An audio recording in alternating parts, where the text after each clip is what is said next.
Hello friends, welcome back to my channel. आज की इस वीडियो में हम डिस्कस करेंगे अरिथमेटिक एबिलिटी के कुछ इंपॉर्टेंट क्वेश्चंस। वीडियो स्टार्ट करने से पहले चैनल को सब्सक्राइब कर लीजिए और बेल आइकन को प्रेस कर दीजिए ताकि आगे आने वाली वीडियोस का नोटिफिकेशन आपको टाइमली मिल सके। तो वीडियो को स्टार्ट करते हैं अपने फर्स्ट क्वेश्चन के साथ। फर्स्ट क्वेश्चन है, a man covers a distance at 10 kilometre per hour and becomes 15 minutes late, but if he travel the same distance at 12 kilometer per hour, then he become 5 minutes late. Find the speed at which he should travel so that he reach at right time. तो एक person है, अगर वो 10 kilometre per our की speed से चलता है ना, तो वो किसी जगह पर 15 मिनट्स लेट पहुंचता है। वहीं अगर वो अपनी स्पीड को बढ़ा देता है और 12 किलोमीटर पर आवर की कर लेता है, तो वो उसी जगह पर 5 मिनट लेट पहुंचता है। तो हमें वो स्पीड बतानी है जिस पे उसको ट्रैवल करना चाहिए ताकि वो राइट टाइम पर रीच कर सके। ठीक है, तो यहाँ पे हम ले लेते हैं S1 जो कि स्पीड 1 होगी 10 किलोमीटर पर आवर की, और S2 जो कि है 12 किलोमीटर पर आवर की। ओके, नाउ यहाँ पे डिस्टेंस का फॉर्मूला हम यहाँ पे जो ट्रिक यूज़ करेंगे वो होगा S1 इंटू S2 अपॉन में S1 minus S2 into with time difference. Okay, now दोनों के बीच का जो टाइम डिफरेंस है वो आ रहा है, जैसे कि 15 मिनट है और 5 मिनट है ना, दोनों के बीच में डिफरेंस करेंगे, 15 माइनस 5 करेंगे तो 10 मिनट्स का जो है डिफरेंस आ रहा है। ओके, तो यहाँ पे हम वैल्यूज पुट करते हैं डिस्टेंस कैलकुलेट करने के लिए।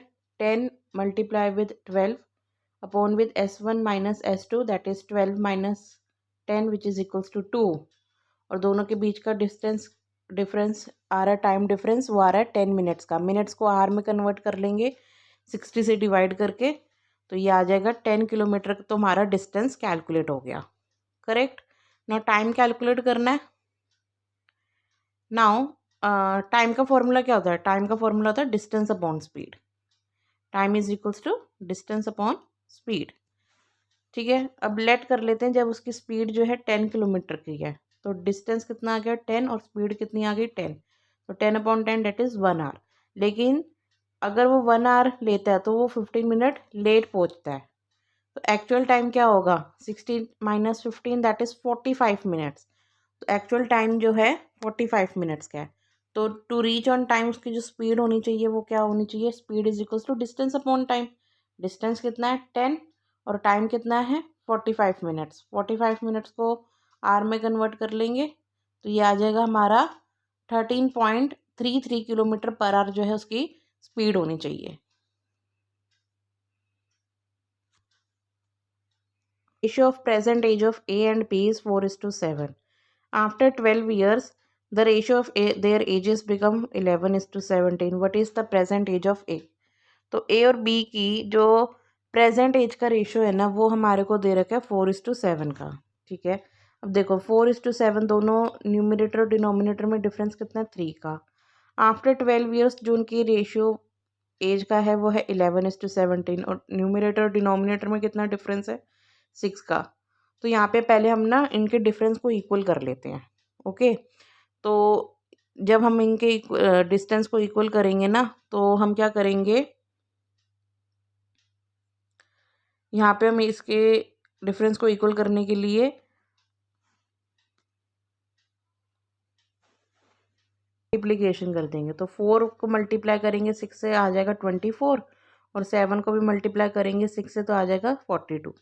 सिमिलरली यहाँ पर 11 को हम मल्टीप्लाई करेंगे 3 से तो 33, और 17 को मल्टीप्लाई करेंगे 3 से तो 51। ठीक है, तो जो न्यू रेशियो बनकर आया वो आ गया है प्रेजेंट एज का 24/42 और 33/51। ओके, नाउ अब वो कह रहा है जो ये रेशियो है ना वो 12 ईयर्स बाद हो रहा है, मतलब 24 से 33 तक जाने में कितने ईयर्स लग रहे हैं? 12 ईयर्स लग रहे हैं। दोनों के बीच का डिफरेंस कितना आ रहा है 9 रेशियो का। तो 9 रेशियो कितना इक्वल हो गया 12 ईयर के, तो 1 रेशियो की वैल्यू आ गई 12/9। हमसे क्या पूछा है? What is the present age of A. Present age of A अगर हमें निकालना है तो 24 रेशियो की वैल्यू बतानी है। तो प्रेजेंट एज ऑफ ए होगा 24 into 12/9 which is equals to 32 years. Radha bought a fridge and a washing machine together for rupees 57,300. तो राधा जो है फ्रिज और वॉशिंग मशीन दोनों की जो कॉस्ट पड़ी है उसको है 57,300 की पड़ी है, ठीक है। She sold the fridge at a profit of 15% and washing machine at a loss of 24%। Fridge को तो उसने 15% के प्रॉफिट पर सेल करा है और वॉशिंग मशीन को उसने 24% के लॉस पर सेल करा है। And both are sold at the same price, लेकिन जो दोनों का एसपी है ना वो सेम है। The cost price of washing machine in rupees is, तो हमें बताना है जो वॉशिंग मशीन है उसका कॉस्ट प्राइस क्या होगा। ओके देखो, राधा ने जो फ्रिज है उसको 15% के प्रॉफिट पर सेल करा है। 15% का मतलब 3/20, मत मीन्स कि अगर उसका सीपी जो है 20 है तो उसका जो एसपी है वो 23 होगा। तो यहाँ पे हमने लिया फ्रिज, सीपी अगर 20 है तो उसका एसपी कितना हो जाएगा 23। और वॉशिंग मशीन को उसने लॉस पर बेचा 24% के। 24% मतलब 6/25, मतलब अगर यहाँ पे वॉशिंग मशीन है और उसका सीपी जो है 25 है तो एसपी कितना हो जाएगा 25 - 6 दैट इज़ 19 हो जाएगा। लेकिन क्वेश्चन में क्या बताया गया था, क्वेश्चन में बताया गया था कि दोनों का जो एसपी है ना वो सेम है। तो दोनों के एसपी को इक्वल करने के लिए क्या करेंगे हम, 20:23 को 19 से मल्टीप्लाई कर देंगे और 25:19 को 23 से मल्टीप्लाई कर देंगे। क्लियर। नाउ अब वो टोटल कॉस्ट हमें दे रखी थी क्वेश्चन में 57,300, लेकिन जो टोटल सीपी है, टोटल सीपी जो यूनिट रेशियो के टर्म्स में आ रहा है वो कितना आ रहा है 955 यूनिट्स। कैसे, हमने क्या करा, हमने 20 को मल्टीप्लाई करा 19 से तो कितना आ गया 380, फिर 25 और मल्टीप्लाई करा 23 से कितना आ गया 575, दोनों को ऐड करा कितना आ गया 955। तो 955 तो रेशियो में आ रहा है, लेकिन यही रुपीज़ की टर्म्स में कितना है 57,300। तो 1 रेशियो की वैल्यू कितनी आ गई 60 आ गई। और हमसे पूछा क्या, कॉस्ट प्राइस पूछा है वॉशिंग मशीन का। कॉस्ट प्राइस वॉशिंग मशीन का पूछा मतलब 575 की वैल्यू पूछी है। तो 575 को मल्टीप्लाई कर देंगे 60 से तो आंसर आ जाएगा 34,500 जो है वो कॉस्ट प्राइस है वॉशिंग मशीन का। 6 men and 8 boys can do a piece of work in 10 days, while 26 men and 48 boys can do the same work in 2 days. What is the time taken by 15 men and 20 boys? Okay. तो एक piece of work है, ठीक है। उसे देखो दोनों case में जो है टोटल वर्क तो सेम रहेगा। टोटल वर्क कैसे होता है, 6 men + 8 बॉयज़, ये दोनों मिलकर कितने डेज में काम करते हैं 10 डेज में। सिमिलरली 26 men और 48 बॉयज़, ये दोनों मिलकर कितने दिन में काम करते हैं 2 डेज में। तो ये टोटल वर्क होगा और टोटल वर्क दोनों केस में सेम होगा। तो इसको हम जब सॉल्व करेंगे 2 से कैंसिल हो जाएगा, 2 5 = 10 पर, फिर इसको मल्टीप्लाई करेंगे 6 5 = 30 m + 48 बॉयज़ और ये एज इट इज़ रहेगा। तो मैन को एक तरफ ले लिया हमने, 30 men - 26 men, 48 बॉयज़ - 40 बॉयज़। तो ये 4m = 8 में, मतलब मैन और बॉयज़ का रेशियो आ गया 1 मैन जो है इक्वल है 2 बॉयज़ के। क्लियर। अब यहाँ पे हम क्या करेंगे, ये वाले पोर्शन पे हम मैन की जगह 2 भी लिख देंगे, ठीक है। तो यहाँ पर हमने मैन की जगह 2 भी पुट करा और ये आंसर आया हमारे पास 200 बी। 200 बी जो है टोटल वर्क है। ओके। अब हमें क्या कैलकुलेट करना है कि 15 मैन और 20 बॉयज़ अगर मिलकर ये काम करते हैं तो वो कितना टाइम लेंगे। 15 मैन + 20 बॉयज़। सिमिलरली यहाँ पर भी हम यही करेंगे, मैन की जगह 2 भी पुट करेंगे तो ये आ गया 50 बी। नाउ टाइम टेकन का फॉर्मूला होता है total work to be done upon with total efficiency. Total work कितना है 200 बी का, और एफिशिएंसी किस एफिशिएंसी से किया जाएगा 50 बी की एफिशिएंसी से किया जाएगा। दोनों को डिवाइड करेंगे 200/50 होगा, दैट इज़ 4 डेज। तो 4 डेज में ये वर्क कंप्लीट कर देंगे वो। The average age of Ashok and Abdul is 45 years. The average age of Abdul and Anthony is 50 years and the average age of Anthony and Ashok is 35 years. Find the age of Ashok. Now average का formula क्या होता है, sum of observations upon with number of observations।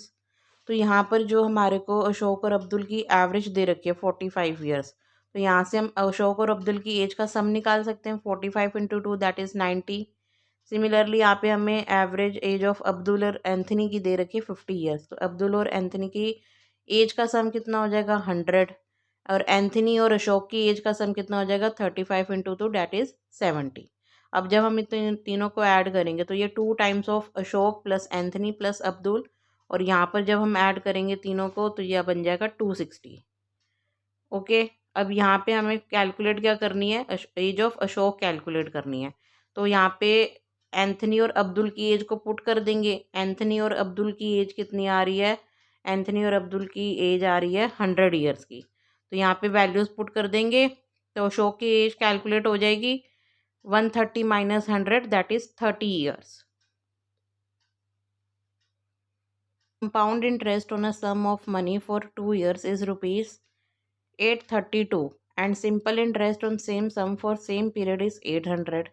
The difference between the compound interest and simple interest for 3 years is, तो हमारे को simple interest दे रखी है 800 और कंपाउंड इंटरेस्ट दे रखी है 832 की, और ये दे रखी है कितने साल के लिए, 2 साल के लिए। मतलब अब देखो, जो सिंपल इंटरेस्ट है वो तो पहले साल और दूसरे साल दोनों में सेम रहती है। तो सिंपल इंटरेस्ट की बात करें तो 400 और 400, यहाँ पे भी यही होगा। फर्स्ट ईयर में 400 है, अगले ईयर में कितनी है, ब्रेक करा तो हमने, जैसे 832 थी ना, 832 को ब्रेक करा तो 400, और ये 400 प्लस 32 होगा, जिसमें से 400 तो सिंपल इंटरेस्ट होगी और 32 जो है इसकी कंपाउंड इंटरेस्ट होगी सेकेंड ईयर पर। अब ये जो कंपाउंड इंटरेस्ट मिली है ये हमारे को प्रिंसिपल इंटरेस्ट पर इंटरेस्ट मिलती है, तो ये 400 पे मिली होगी 30, तो यहाँ से हमारा रेट ऑफ इंटरेस्ट कैलकुलेट हो जाएगा। रेट ऑफ इंटरेस्ट कैलकुलेट होगा 32 मिला कितने पे, 400 पे, तो इंटू 100 कर देंगे परसेंट के लिए, 8% आ जाएगा रेट ऑफ इंटरेस्ट। तो यहाँ से हमारा 8 रेट ऑफ इंटरेस्ट कैलकुलेट हो गया। टाइम हमारे को क्वेश्चन में दे रखा है 3 ईयर्स का, और हमसे पूछा क्या, डिफरेंस पूछा है between compound interest and simple interest पर। ओके, तो अब देखो यहाँ पर हो गया 400, 400 और 400, तीनों केस में सिंपल इंटरेस्ट तो सेम ही रहती है, जो फर्स्ट में थी 400 थी, 400 थी, तो तीनों केस में। अब सेकंड में 32, क्योंकि 8% हमारा कैलकुलेट हुआ रेट ऑफ इंटरेस्ट, 800 कैलकुलेट हो गया। और सिमिलरली यहाँ पर हम कैलकुलेट करेंगे तो ये 64 हो जाएगा। ये कैसे आए निकलेगा, 400 प्लस 400 इज 800 का 8%, फिर 32 का 8% हम कैलकुलेट करेंगे तो ये आ जाएगा 2.56। अब हमसे पूछा गया डिफरेंस बिटवीन कंपाउंड इंटरेस्ट और सिंपल इंटरेस्ट, और ये वाला पोर्शन जो है ये रिफ्लेक्ट करता है difference between SI and CI। तो यहाँ पे इन सबको ऐड करेंगे तो ये रेशियो के टर्म्स में कितना आ रहा है, आ गया हमारा 98.56। तीनों को ऐड करा 32 प्लस 64 प्लस 2.56, तो ये आ गया ₹98.56, जो कि डिफरेंस है between compound interest and simple interest for 3 years. So guys, ये थे आज के कुछ इंपॉर्टेंट क्वेश्चंस। आई होप आपको वीडियो पसंद आई होगी। प्लीज़ इसे लाइक एंड शेयर ज़रूर कीजिए। Thanks for watching.